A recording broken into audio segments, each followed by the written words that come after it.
आप सभी को मेरा नमस्कार। और संविधान तो दादा ने जो बता दिया है, मुझे बड़ा अच्छा लगा कि मैं सुन करके आदमी ज्यादा समझ जाता है। और सभी लोगों ने संविधान के बारे में तो बहुत अच्छे से बताया, और आप लोगों को भी पता ही होगा। दोस्तों, संविधान आम्ही भारताचे लोक भारतासाठी काय करतं, काय करायचे आहे, कसा करायचे आहे, इसमें पूरा लिख के दिया है। भारत हमेशा से कोई ऐसा नहीं है कि 1947 में आजाद हुआ, लेकिन भारत का मतलब होता है हजारों सालों की, हजारों हजार साल की सभ्यता। हजारों सालों की सभ्यता इस देश की रही। इसमें बहुत सारे धर्म आए, उन धर्मों के बहुत बड़े बड़े धर्म ग्रंथ रहे। हिंदुओं के लिए गीता रहा, मुसलमानों के लिए कुरान रहा, किसी के लिए और भी धर्म ग्रंथ जितने भी थे। लेकिन जब देश आजाद हुआ, तब यह सोचने वाली बात थी कि इस देश को चलाया कैसे जाए। दोस्तों, जानते हैं धर्म ग्रंथ और संविधान में अंतर क्या है? कि धर्म ग्रंथों को बदला नहीं जा सकता, लेकिन संविधान को बदला जा सकता है। यह संविधान का पावर है। दोस्तों, जब देश को चलाने के लिए बारी आई, तो हमने एक नया धर्म ग्रंथ बनाया, राष्ट्र धर्म। एक और धर्म होता है, हिंदू, मुस्लिम, सिख, ईसाई। इसके ऊपर, सबसे ऊपर, मेरे लिए जीवन में राष्ट्र धर्म सबसे ऊपर है। और जब हमने राष्ट्र धर्म के बारे में विचार किया, तो जो सबसे पहला धर्म ग्रंथ मेरे विचार में आता है, वो है मेरा संविधान। और यह मेरे लिए सबसे बड़ा धर्म ग्रंथ बना। इसका यह मतलब नहीं कि मेरे हिंदुत्व में कोई कमी हो गई, बिल्कुल नहीं।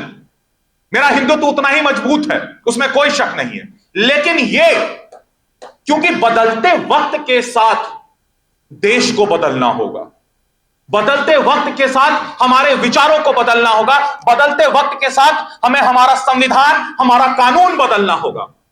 और सबसे सुंदर बात इस संविधान की यही है कि यह बदलता है, इसमें बदलाव आता है। क्योंकि कोई भी जिंदा है, उसमें बदलाव आना बहुत ज्यादा जरूरी है।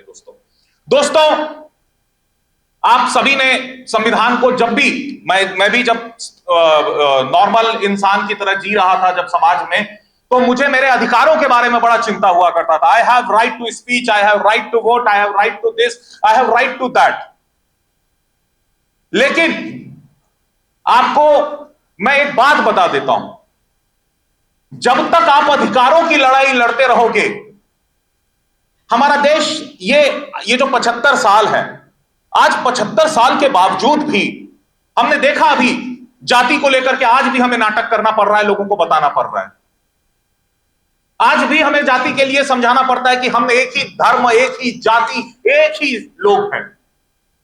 हमारे देश में कोई कमी थी? जी नहीं, हमेशा होनहार देश रहा। लेकिन उसके बावजूद सिर्फ और सिर्फ इन्हीं सारी चीजों में हमारा देश लगा रहा।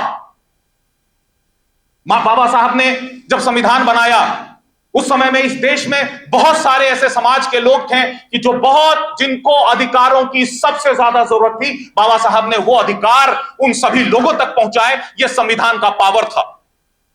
लेकिन आज भी मुझे इस बात से, इस मंच से यह बोलते हुए बड़ा दुख होता है कि 75 साल होने के बावजूद भी हम उस चीज को, आज भी वो रिजर्वेशन, एक शब्द है रिजर्वेशन, हमारी जरूरत थी, हमने बनाया, लेकिन आज तक उसको खत्म तक नहीं कर सके। जिस दिन सपना हमें यह देखना होगा, दोस्तों, आप इस चीज को भी मानिए कि रिजर्वेशन नाम का जो ये शब्द है, ये आज भी हमारे देश को कहीं ना कहीं बांटते ही रहता है। आपने नहीं देखा है रिजर्वेशन का दौर। हम जानते हैं कि महाराष्ट्र में आज तक रिजर्वेशन को लेकर जब भी कुछ हुआ, बहुत ही शांतिपूर्ण तरीके से हुआ। यह महाराष्ट्र की उपलब्धि है। मैं सच बताता हूं, यह महाराष्ट्र की सबसे बड़ी उपलब्धि है कि यहां इतना बड़ा रिजर्वेशन को लेकर के अभी भी मराठा आंदोलन को लेकर हुआ, लेकिन कोई हंगामा नहीं हुआ, शांति से सारा कुछ हो गया। लेकिन दोस्तों, देश के दूसरे भागों में ऐसा नहीं हुआ। मैं चश्मदीद हूं, और शायद मैं अकेला वो चश्मदीद हूं जिसने उस चीज को देखा है। हरियाणा में जब जल रहा था, हरियाणा में रिजर्वेशन को लेकर के जब हंगामा हो रहा था, उसी समय मैम को मैंने बताया था कि कश्मीर गए हुए थे, और कश्मीर से तिरंगा लहरा करके जब मैं लौट के आ रहा था, और उसी समय मुझे पता नहीं था कि हरियाणा में बंद है, मैं जैसे ही बुलेट से टोल नाके तक पहुंचा, उन्होंने देखा मैंने कि उस साइड में आर्मी खड़ी है। उन्होंने बोला कि इसके आगे नहीं अलाउ करेंगे, इसके आगे नहीं जा सकते आप। मैंने कहा यार ऐसे कैसे नहीं जा सकते? बोला सर, और सैक मतलब ऐसे 10-10 किलोमीटर की गाड़ियों की लाइन लगी हुई है, बुलेट था मेरा, मैं घूमते हुए कैसे भी सबसे आगे पहुंचा। जब सबसे आगे पहुंचा तो एक साइड में इधर से इधर पूरी आर्मी भरी हुई है और दूसरे साइड में लोग खड़े हैं, लोगों के हाथ में तिरंगे हैं। मांग क्या है? मांग है रिजर्वेशन की। लेकिन पूरा का पूरा NH1 जिसको कहा जाता है हमारे देश की धड़कन, जो मेन रोड है जो दिल्ली से लेकर के पहले पेशावर तक जाती थी, वो मेन NH1 को ब्लॉक कर रख दिया गया था। मेरा सवाल यही था, मुझे ये वहां पहुंचने के बाद मुझे एहसास हुआ कि विक्रांत आ गया वक्त, क्या करोगे? यहां से लौटना है, यहीं से लौटना पड़ेगा तुम्हें। अब तुम्हारे पास में दो चॉइस है, या तो यहीं से लौट जाओ या आगे बढ़ो। और मानिए जब आपके सामने हजारों लोग खड़े हो जिनके हाथों में छुपे हुए तलवार और डंडे हो, रॉड हो, तब आपके बाद में यह विचार रखना कि भाई करना क्या है। और मानिए उस दिन अपने मन में सबसे बड़ा मुझे वही था, मेरे साथ में मेरे क्रांति, उस समय मैं क्रांतिकारियों के लिए हमेशा जो काम करता हूं, मेरे साथ में मेरे क्रांतिकारियों का बल था। मेरे पूरे रोड उस पे लगा हुआ था, तिरंगा लगा हुआ था, क्रांतिकारियों की फोटो लगी हुई थी मेरे बाइक पे। मैंने यही बोला कि आज जो होना है, अगर होना है तो होगा, जो होना है, लेकिन मैं देखना चाहता हूं इसको, इसका अनुभव मुझे लेना है। और मानिए जब मैं उसकी ओर बढ़ा, उन भीड़ की तरफ, और जिस ढंग से भीड़ मुझे मारने के लिए आई थी, आप बता नहीं सकता। जब सैकड़ों लोग आपकी तरफ दौड़ रहे होते हैं और आप उसी की तरफ जा रहे होते हो, कि लेकिन आपके मन में एक ध्येय होता है कि देश को देखना और समझना बहुत जरूरी है, क्योंकि देश को बनाने के लिए देश को समझना बहुत जरूरी है। जब लोग वहां पहुंचे, जब वो सैकड़ों लोग पहुंचे, मैंने यूं हाथ जोड़ा, मैंने कहा दादा बस मारने से पहले एक बात सुन लेना।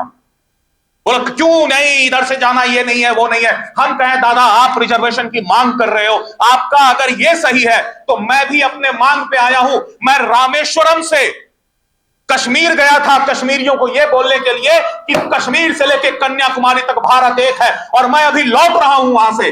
जैसे आप नहीं रुक सकते, मैं भी नहीं रुकने वाला हूं। आपको मारना है मार दो, दिक्कत नहीं है, लेकिन बस यही कहूंगा मारने के बाद तिरंगा जो है संभाल करके मेरे ऊपर ही चढ़ा देना, और हमको जहां जलाना है जला देना।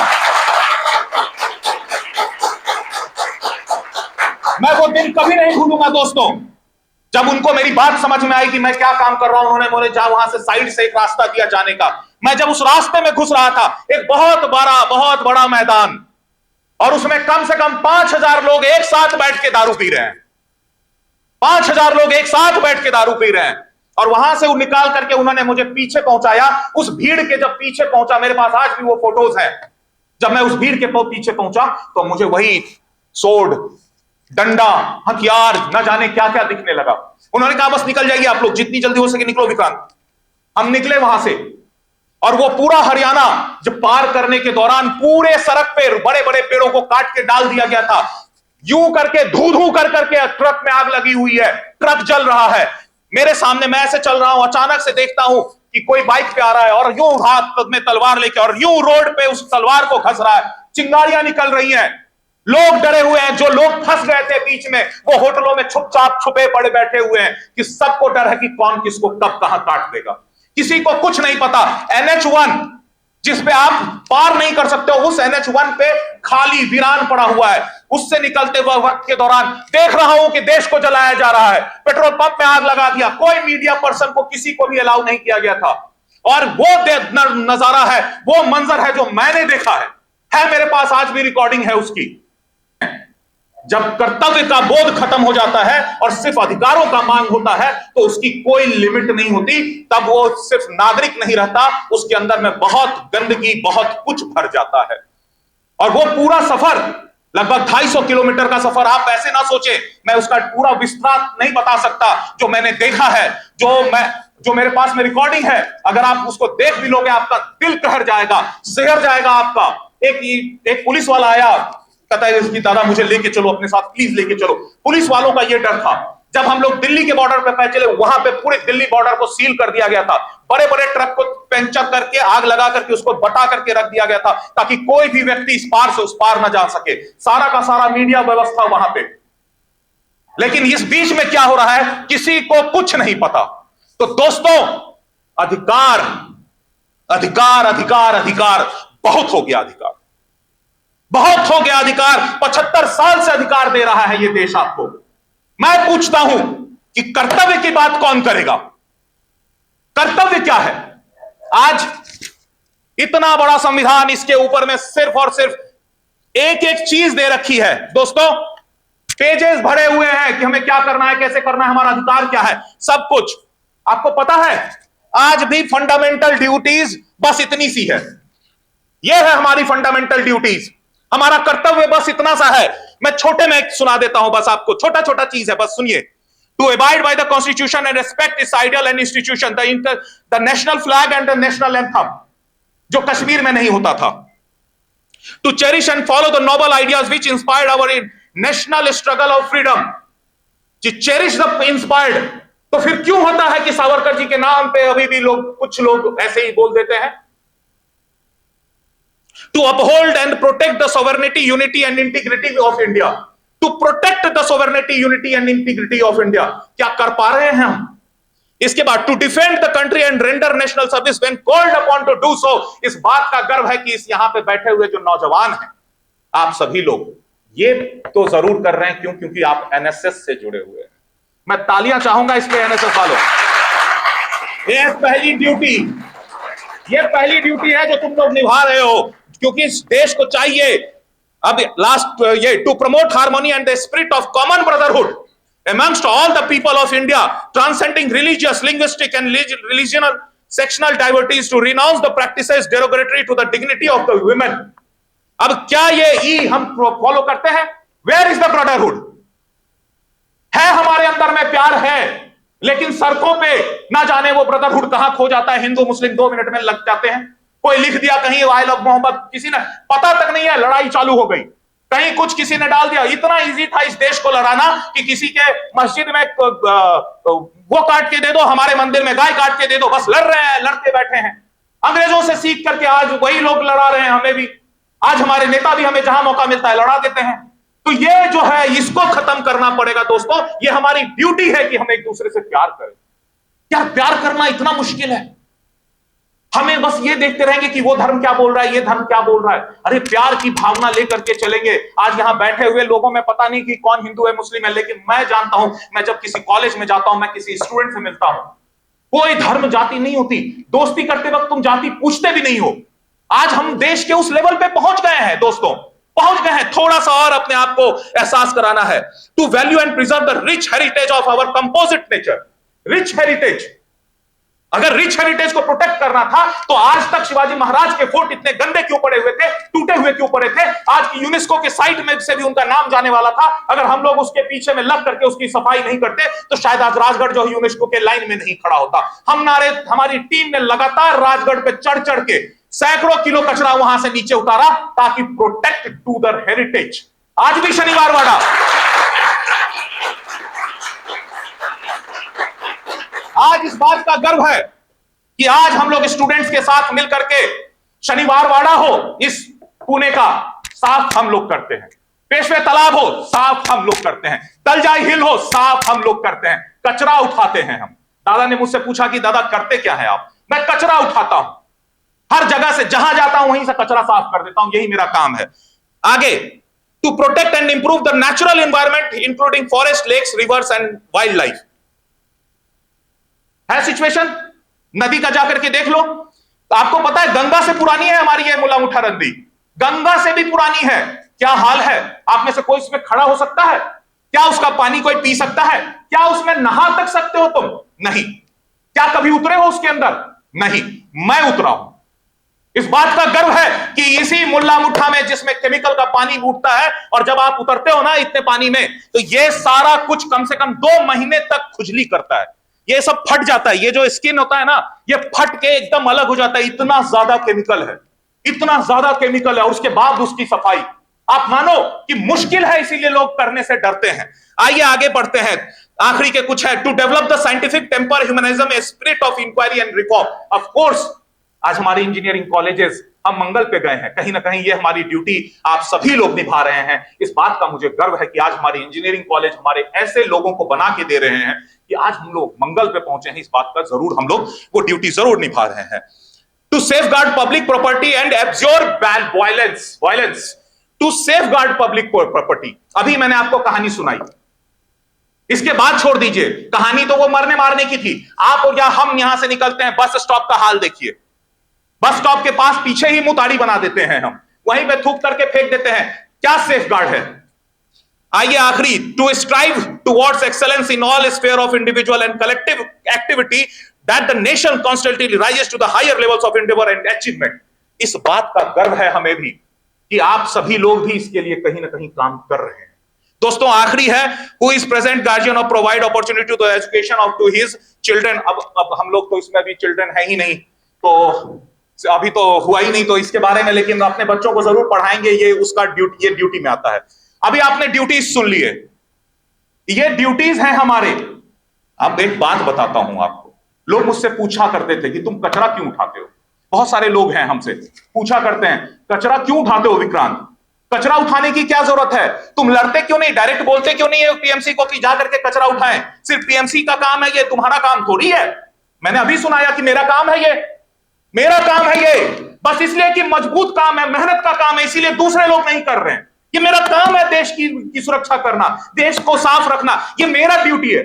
कर्तव्य इसलिए क्योंकि कर्तव्य को करने में मेहनत लगती है, कर्तव्य को करने के लिए समर्पण लगता है, कर्तव्य को करने के लिए आपको सबसे पहले कुछ छोड़ना पड़ता है, अपने जीवन का 2 घंटा निकाल करके आपको समाज के लिए देना पड़ता है। एनएसएस का हर स्टूडेंट कहीं ना कहीं जब काम करता है तो तुम उस चीज को अनुभव करते होगे कि कर्तव्य के लिए वक्त, तन, मन, धन सब कुछ लगता है। दोस्तों अब मैं आपको यह बताता हूं कि मैं कचरा क्यों उठाता हूं। मैं वो व्यक्ति हूं कि कर्तव्य से जब तुम मजबूत बनते हो, जब तुम अधिकारों की मांग करते हो, तो तुम एक आम जनता बन के रह जाते हो। आम जनता वही कर्तव्य मांग रहा है, वह मांग रहा है अधिकार, हमको ये दे दो, हमको वो दे दो, मेरा ये है, मेरा वो है, मांग रहा है। लेकिन जब कर्तव्य का बोध आता है तो तुम देना शुरू कर देते हो। तुम्हारा जीवन ऐसा लगता है कि बस दे दे, सर्वस्व दे दे इस देश को।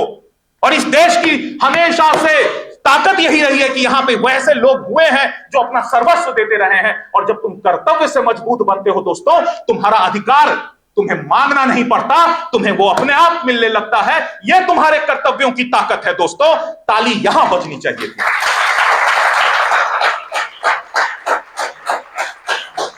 दोस्तों मैं आप सभी लोगों से जाते जाते बस ये अनुरोध करूंगा, तुम्हारे राइट्स क्या हैं ये सबको तुम्हें पता है। अपने अंदर एक बड़ा बदलाव लाओ, एक सेट करते हैं। ये जो 25 साल है, जब ये देश 100 साल हो, उस दिन ये देश रिजर्वेशन जैसे मुद्दों से मुक्त हो। आपको लगता है कि कोई रिजर्वेशन, आज मन में हमारे गंदगी, किसके मन में कैसी गंदगी आ जाती है। कोई सोच रहा है अरे उसको तो फ्री का सीट मिल गया, कोई ये सोच रहा है अरे ये उसको वो हो गया। उसको थोड़ी पता कि वो बेचारा कहां से उठ के आया है। लेकिन एक दिन वो जो इक्वालिटी का भाव है वो तभी आएगा दोस्तों। नहीं तो ये रिजर्वेशन ना ये पॉलिटिकल इशू बन के रह जाएगा। ये सच बोलना जरूरी है। आज रिजर्वेशन जो है सिर्फ और सिर्फ एक पॉलिटिकल इशू बना हुआ है। नचाए पड़े हैं पूरे देश को, नचाए पड़े हैं रिजर्वेशन के नाम पे। कब खत्म करेंगे?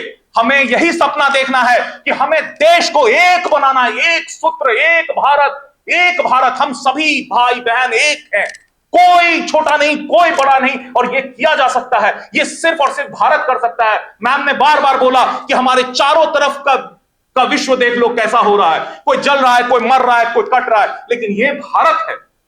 ये भारत है जिसमें प्रेम है, जिसमें सब कुछ है। ये भारत है दोस्तों, ये भारत ही है जो रिजर्वेशन से मुक्त होकर के सारे लोगों को एक भाव में देखेगा। ये सपना आज मैं यहां से देखना चाहता हूं कि ये इंपॉर्टेंट है दोस्तों। मैं जाते जाते हर बार एक कविता सुनाता हूं, तो फिर एक कविता। मैं कहां बैठूंगा चुप, मैं कहां बैठूंगा चुप, मैं तो चीखूंगा चिल्लाऊंगा। मैं कहां बैठूंगा चुप, मैं तो चीखूंगा चिल्लाऊंगा। जब भी होगा अन्याय कोई, मैं इस धरती का कर्ज चुकाऊंगा। मैं चीखूंगा चिल्लाऊंगा, मैं चीखूंगा चिल्लाऊंगा। अंधे गूंगे बहरे इस सोए समाज को मैं इस अंधे, गूंगे, बहरे, इस सोए समाज को मैं चीख चीख जगाऊंगा। मैं भारत का लाल अजब हूं, भगत की बातें करता हूं। मैं भारत का लाल अजब हूं, भगत की बातें करता हूं। है आजाद सा दम सांसों में, है आंखों में सुभाष के सपने। उन्होंने जो मांगा था खून, उन्होंने जो मांगा था खून, उसे स्वयं समर्पित करता हूं। उन्होंने जो मांगा था खून, उसे स्वयं समर्पित करता हूं। राष्ट्र सेवा के इस महायज्ञ में मैं खुद की आहुति देता हूं। है आंखों में सुभाष के सपने, जो खून उन्होंने मांगा है उसे स्वयं समर्पित करता हूं। राष्ट्र सेवा के इस महायज्ञ में मैं खुद की आहुति देता हूं। मैं भारत का लाल अजब हूं, भारत की बातें करता हूं। मैं भारत का लाल अजब हूं, भारत की बातें करता हूं। भारत माता के, भारत माता के, भारत माता के। धन्यवाद।